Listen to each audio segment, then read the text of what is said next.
Hello' guys welcome back to my YouTube channel. মই বন্দনা, আপোনালোক সকলোকে বন্দছ লাইফষ্টাইললৈ স্বাগতম জনাইছোঁ। চ' আজি ভিডিঅ'টোত মই এই মেকআপ লুকটো ক্ৰিয়েট কৰিম। এইটো লুক ৰাতি হৈ গ'ল, চ' অকণমান আন্ধাৰ লাগিছে, কিন্তু আপোনালোকে ভিডিঅ'টো চাব আৰু যদি ভাল লাগে তেন্তে লাইক কৰিব আৰু মোৰ চেনেলটোলৈ যদি প্ৰথমবাৰ আহিছে তেন্তে প্লিজ ছাবস্ক্ৰাইব কৰি ল'ব। ঠিক আছে, আহক এতিয়া ভিডিঅ'টো আৰম্ভ কৰোঁ। ফাৰ্ষ্ট অফ অল আপোনালোকে ভালকৈ মুখখন ক্লিন কৰি ল'ব। মই ৱাইপছ দি ইয়াত ক্লিন কৰি লৈছোঁ ভালকৈ। মেকআপ কৰাৰ আগতে আপোনালোকৰ মুখখন চফা হোৱাটো ইম্পৰ্টেণ্ট। তাৰপিছত মই টোনাৰ ইউজ কৰিছোঁ। টোনাৰৰ কাৰণে মই ইয়াত ৰ'জ ৱাটাৰ ইউজ কৰিছোঁ। তাৰপিছত ভালকৈ 2 মিনিট তাক ছেট হ'ব দিম। ছেট হোৱাৰ পাছত মই তাত মইশ্চাৰাইজাৰ লগাম। মইশ্চাৰাইজাৰ কাৰণে ইয়াত মই VLCC যিটো মইশ্চাৰাইজাৰ সেইটো ইউজ কৰিছোঁ। এইটো বহুত বেছি ভাল হয়, আপোনালোকে এইটো ইউজ কৰিব বিচাৰিলে ইউজ কৰিব পাৰে। তাৰপাছত মই প্ৰাইমাৰৰ কাৰণে হুডা বিউটি এইটো প্ৰাইমাৰ ইউজ কৰিছোঁ, ৱাটাৰপ্ৰুফ। দেন মই এইটো আলমণ্ডৰ চিৰামটো ইউজ কৰিম। এইটো গুড ভাইবছৰ হয়, এইটো বহুত বেছি ভাল হয়। মোৰ ড্ৰাই স্কিন যিহেতু, চ' মই চিৰাম লগোৱাটো মাষ্ট বি দৰকাৰ মেকআপ কৰাৰ আগত। দেন মই এইটো ফাউণ্ডেশ্যনৰ কাৰণে যিটো ইণ্ডিভিজুৱেল ফাউণ্ডেশ্যন হয় লেকমিৰ, সেইটো ইউজ কৰিছোঁ। আপোনালোকে গোটেই ফেচটোতে ডট ডট কৰি ভালকৈ ফাউণ্ডেশ্যনটো লগাই ল'ব। তাৰপিছত এটা মেকআপ ব্লেণ্ডাৰ দি ভালকৈ তাক ব্লেণ্ড কৰি ল'ব। মেকআপ কৰোঁতে ফাউণ্ডেশ্যনটো ব্লেণ্ড হোৱাটো বহুত বেছি ইম্পৰ্টেণ্ট, যিহেতু মোৰ ড্ৰাই স্কিন, চ' অলপ বেছি ফটা ফটা নিচিনা হৈ থাকে ফাউণ্ডেশ্যনটো ভালকৈ নলগালে।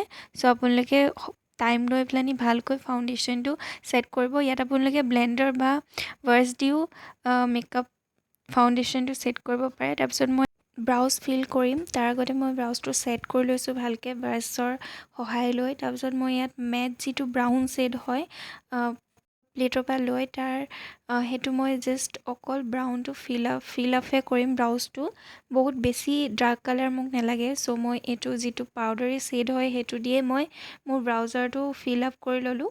তাৰপিছত মই ইয়াত ফাউণ্ডেশ্যনটো ছেট কৰিবৰ কাৰণে যিটো লেকমি ৰ'জ পাউডাৰ হয়, সেইটো লুজ ৰ'জ পাউডাৰ, সেইটো দি মই জাষ্ট অকল টেপ কৰি পেলাই ফাউণ্ডেশ্যনটো ছেট কৰি ল'ম। ইয়াত বহুত বেছি এক্সেছ আপুনি পাউডাৰ ইউজ নকৰিব, জাষ্ট ব্ৰাছটোত লৈ পেলাই আপুনি টেপ কৰি পিনি ইউজ কৰিব, যাতে এক্সেছখিনি আঁতৰি যায়। তাৰপিছত লাইট অৰেঞ্জ কালাৰ এটা লৈ পেলানি জাষ্ট মই আই মেকআপৰ বেছটো ক্ৰিয়েট কৰি ল'ম। দেন ডাৰ্ক ব্ৰাউন কালাৰ শ্বেডটো লৈ পেলাই মই জাষ্ট লাষ্টৰ পৰা লাহে লাহে কৰি ব্লেণ্ড কৰিব ষ্টাৰ্ট দিম। ব্লেণ্ডিং আই মেকআপত বহুত বেছি ইম্পৰ্টেণ্ট হয়, যিহেতু তাৰ পৰাই আপোনাৰ মেকআপ লুকটো ভালকৈ ক্ৰিয়েট হয়। চ' আপোনালোকে ব্লেণ্ডিঙত বহুত বেছি টাইম লৈ ভালকৈ ব্লেণ্ড কৰিব ট্ৰাই কৰিব আই মেকআপ কৰোঁতে, যাতে আই মেকআপটো দেখিবলৈ ভাল লাগে আৰু ব্লেণ্ডটো ভালকৈ হয়। চ' তেনেকৈ মই এনেকৈ ব্ৰাউন শ্বেডটো লৈ পেলানি এনেকৈ ক্ৰিজ এৰিয়াটোত জাষ্ট ব্লেণ্ড কৰি ল'ম ভালকৈ। তাৰপাছত মই অৰেঞ্জ কালাৰ শ্বেডটো লৈ পেলানি জাষ্ট ওপৰডোখৰত ব্লেণ্ড কৰি ল'ম লাহে লাহে, আগৰ পৰা একদম চুকৰ পৰা মাজলৈকে ভালকৈ ব্লেণ্ড কৰিব ষ্টাৰ্ট দিম। ভালকৈ ব্লেণ্ড কৰিব ট্ৰাই কৰিব, যাতে আই মেকআপটো ভালকৈ ওলায়।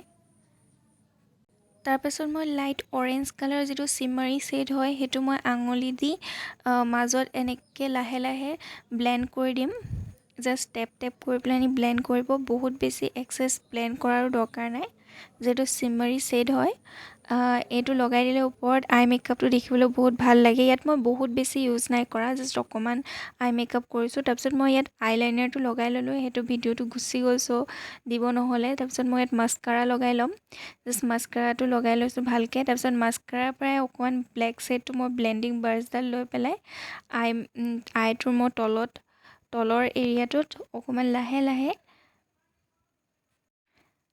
লাহে কৰি এনেকৈ লগাই ল'ম। তাৰপিছত লিপষ্টিকৰ কাৰণে মই মাৰ্চৰ ইয়াত 42 and 20 শ্বেডটো ইউজ কৰিছোঁ, দুইটা মই মিক্স কৰি লগাইছোঁ। তাৰপিছত ব্ৰাছৰ বাবে মই ইয়াত লাইট অৰেঞ্জ কালাৰটো যিটো আছে প্লেটখনত, সেইটো দিয়ে মই জাষ্ট হাইলাইট কৰি লৈছোঁ ভালকৈ।